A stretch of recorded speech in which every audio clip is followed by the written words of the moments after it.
De nos jours, les médias vont chercher à nous faire comprendre qu'un hacker est forcément une personne malveillante, et qu'un hacker va être quelqu'un qui va essayer de pénétrer les systèmes de manière à récupérer de vos données bancaires ou encore à corrompre un système.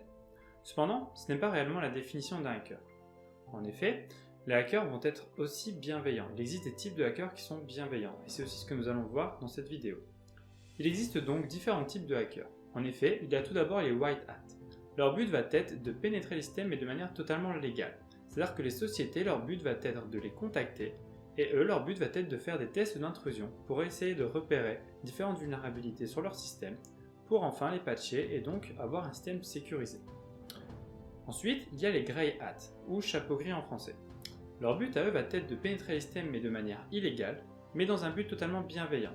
C'est-à-dire que leur but après va être tout de même de prévenir les sociétés des différentes failles de sécurité sur leur système. Il n'est pas facile pour cela pour eux, car c'est totalement illégal ce qu'ils font. C'est un petit peu un mix entre les black hats et les white hats. Les black hats, leur but va être de faire des choses malveillantes. C'est la plupart du temps ce qu'on entend dans les médias. Le but d'un black hat va être de récupérer des données et de corrompre des systèmes, de manière à faire le maximum de profit. Ça peut aussi servir de vengeance. Il y a plusieurs types de black hats et leur cause est de toute manière malveillante.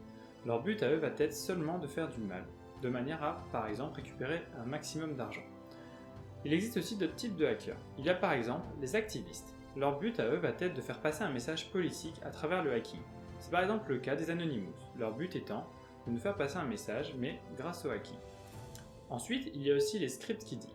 Leur but à eux va être, c'est un peu des débutants en hacking, c'est des personnes qui vont essayer d'utiliser des applications de base et des scripts de base déjà tout faits pour hacker des systèmes. Cependant, ils n'essayent pas réellement de comprendre comment fonctionne le système, ni comment le système a été mis en place.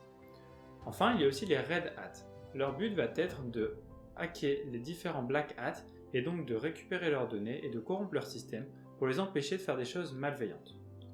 Mon intérêt à moi là-dedans va être d'essayer de comprendre comment fonctionnent les différents systèmes, comment fonctionnent les applications, comment fonctionnent les choses qu'on utilise tous les jours. Et c'est ça réellement pour moi l'essence d'un hacker. Ça va être une personne qui va tenter de bidouiller, de comprendre comment fonctionnent les choses pour mieux les analyser et mieux comprendre comment fonctionnent les vulnérabilités qui existent de nos jours sur les systèmes et comment les patcher. Par exemple, ce qu'on peut essayer de comprendre, c'est comment fonctionne Internet. En effet, on ne se pose jamais la question. Quand on envoie un message, par exemple via Messenger, c'est une personne A qui va vouloir envoyer un message à une personne B. Et ce message va donc passer via un serveur de Facebook. Mais est-ce que vous savez réellement comment fonctionne ce système et comment est-ce qu'un message va pouvoir passer d'un point A à un point B?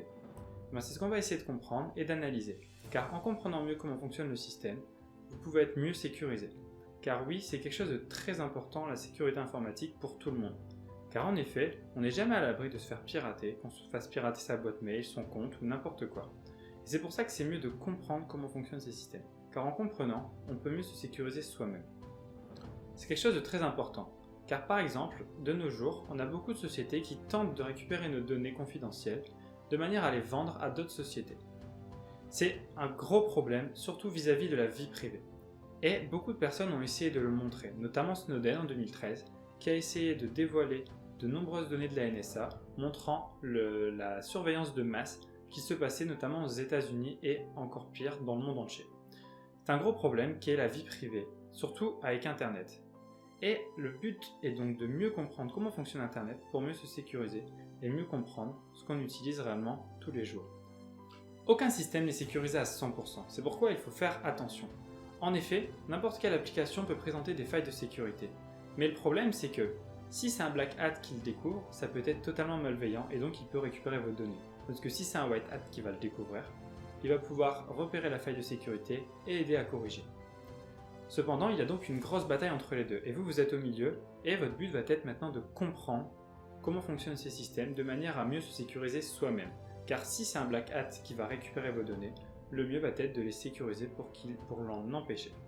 C'est certes pas quelque chose de forcément facile, mais le mieux c'est d'essayer de comprendre et d'essayer d'analyser la situation.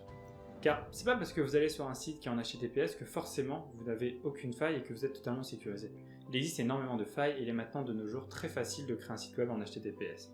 C'est donc pas maintenant une preuve de votre sécurité. C'est pourquoi il faut essayer de comprendre comment ces systèmes fonctionnent et comment est-ce que, grâce à la sécurité informatique, vous allez essayer de mieux passer votre temps sur Internet et mieux comprendre comment les choses ont été créées.